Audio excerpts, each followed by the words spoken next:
Hello everyone, welcome back to our new series truth or tale. ఏంటి తన తండ్రి శరీరంలో కొంత భాగాన్ని పాండవులు తిన్నారా? కురుక్షేత్రం జరుగుతుందని నకుల సహదేవులకి ముందే తెలుసా?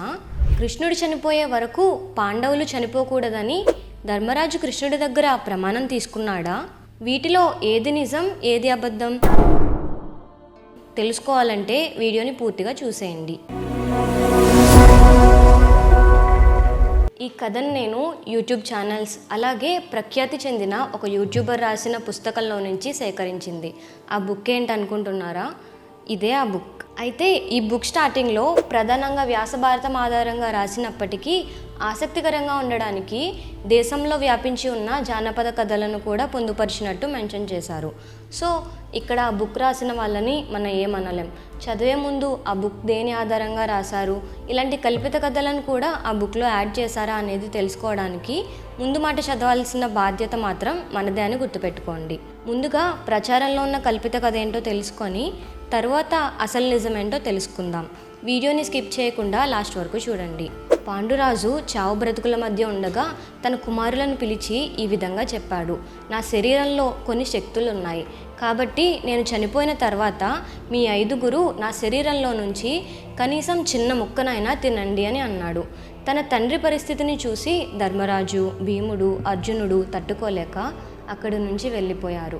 అదే సమయంలో కొన్ని చీమలు పాండురాజు శరీరం మీద కుడుతున్నాయి. అది చూసిన నకుల సహదేవులు చీమలు కొరుకుతున్నాయి కాబట్టి తన తండ్రి శరీరంలో కొంచెం భాగమైనా అవి తిని ఉంటాయి కాబట్టి ఇద్దరు చెరొక చీమను తీసుకొని తింటారు. వెంటనే వాళ్ళ కళ్ళు బయర్లు కమ్మి ఏమీ కనిపించకుండా పెద్ద పెద్ద శబ్దాలు, అరుపులు, ఏనుగులు, గుర్రాలు, కత్తుల శబ్దాలు వినిపిస్తాయి. అయితే వాళ్ళ కళ్ళ ముందు ఒక పెద్ద యుద్ధం కనిపించింది. అదే కురుక్షేత్రం. ఇక వాళ్లకు కనిపించిందంతా తన అన్నలకు చెప్పడానికి పరుగున బయలుదేరతారు. అయితే వారు వెళుతుండగా ఒక బ్రాహ్మణుడు ఎదురై ఆగండి, ఎందుకు మీరింత కంగారుగా పరిగెడుతున్నారని అడుగుతాడు.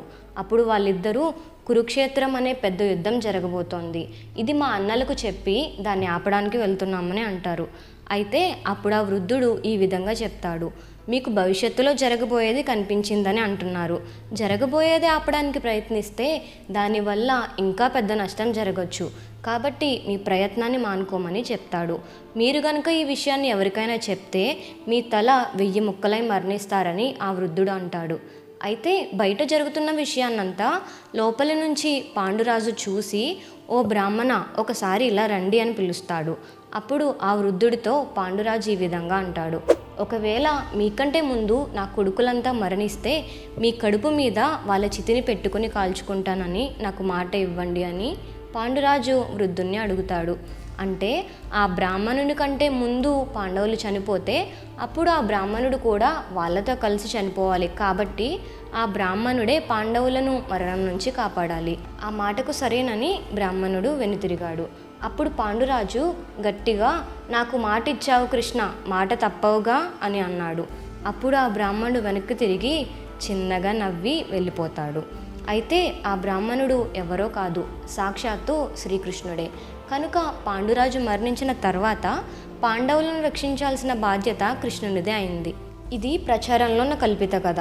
ఇప్పుడు నిజాలేంటో చూద్దాం పదండి. ముందుగా పాండురాజు అసలు ఎందుకు చనిపోయాడో కారణం తెలుసుకుందాం. ఒకసారి పాండురాజు వేటకు వెళ్ళినప్పుడు అడవంతా తిరిగినప్పటికీ వేటాడడానికి ఏమీ దొరకకపోవడంతో అక్కడ సంగమిస్తున్న 2 జింకలపై తన బాణాలను ప్రయోగిస్తాడు. అయితే ఆ జింక రూపంలో ఉన్న కిందముడు అనే ముని బాణం తగిలిన వెంటనే విలవిలలాడుతూ ధర్మరాజును ఈ విధంగా శపించాడు, ఏ రాజు కూడా జంతువులు జతకట్టిన సమయంలో వేటాడరు, కానీ నీ బుద్ధి ధర్మాన్ని తప్పింది. నేను మునినన్న విషయం నీకు తెలియదు కాబట్టి బ్రహ్మహత్య పాతకం నీకు అంటదు, కానీ సంగమిస్తున్న సమయంలో వేటాడావు కాబట్టి నువ్వు కూడా ఎప్పుడైతే నీ భార్యతో కలుస్తావో వెంటనే మరణిస్తావని అంటాడు. అలా అని అతను ప్రాణాలు విడుస్తాడు. ఇక చేసేదేమీ లేక పాండురాజు కుంతి మాద్రులతో ఈ విధంగా చెప్తాడు, మీరు హస్తినకు వెళ్ళి పాండురాజు సన్యాసం తీసుకొని అడవులకు వెళ్ళాడని చెప్పండి. ఇక నేను ఇక్కడే ఉండి తపస్సు చేసుకుంటూ నా జీవితాన్ని గడుపుతానని అంటాడు. కానీ పాండురాజు మాటలకు కుంతి మాద్రి ఒప్పుకోరు. మీరు ఎక్కడుంటే మేము కూడా మీతో పాటే ఉంటామని, అలా కాని పక్షంలో ఇప్పుడే ప్రాణత్యాగం చేస్తామని చెప్తారు. ఇక వారిని కూడా తనతో ఉండడానికి ఒప్పుకొని అందరూ కలిసి అడవిలోనే జీవిస్తుంటారు. అదే సమయంలో కుంతి వరం వల్ల పాండవులు పుట్టారన్న విషయం అందరికీ తెలిసిందే. పాండురాజు తన 5 కొడుకుల్ని చూసుకుంటూ చాలా ఆనందంగా జీవిస్తున్నాడు. అర్జునుడికి 14 ఏళ్ళు నిండిన తర్వాత బ్రాహ్మణులు స్వస్తి పలుకుతున్న సందర్భంలో వారందరికీ భోజన ఏర్పాటులో కుంతి నిమగ్నమై ఉంది. అదే సమయంలో మాద్రితో కలిసి పాండురాజు అడవిలోకి వెళ్ళాడు. ఆమె అందాన్ని చూసి కామానికి లోబడి శాపాన్ని కూడా గుర్తు చేసుకోకుండా మాద్రితో కలిసిన వెంటనే ప్రాణాల్ని వదిలేశాడు. ఇది అసలు కథ. ఇక్కడ మనం అబ్జర్వ్ చేస్తే కిందముని ఇచ్చిన శాపం ప్రకారం పాండురాజు తన భార్యతో కలిసిన వెంటనే చనిపోతాడు. మరి అలాంటప్పుడు చావు బ్రతుకుల మధ్య పాండవులతో మాట్లాడే సందర్భం ఎక్కడుంది? కనుక పాండురాజు మరణించేటప్పుడు తన శరీరాన్ని తినమనడం, నకుల సహదేవులు అది తిని కురుక్షేత్ర యుద్ధాన్ని తెలుసుకోవడం ఇదంతా కూడా కల్పిత కథ.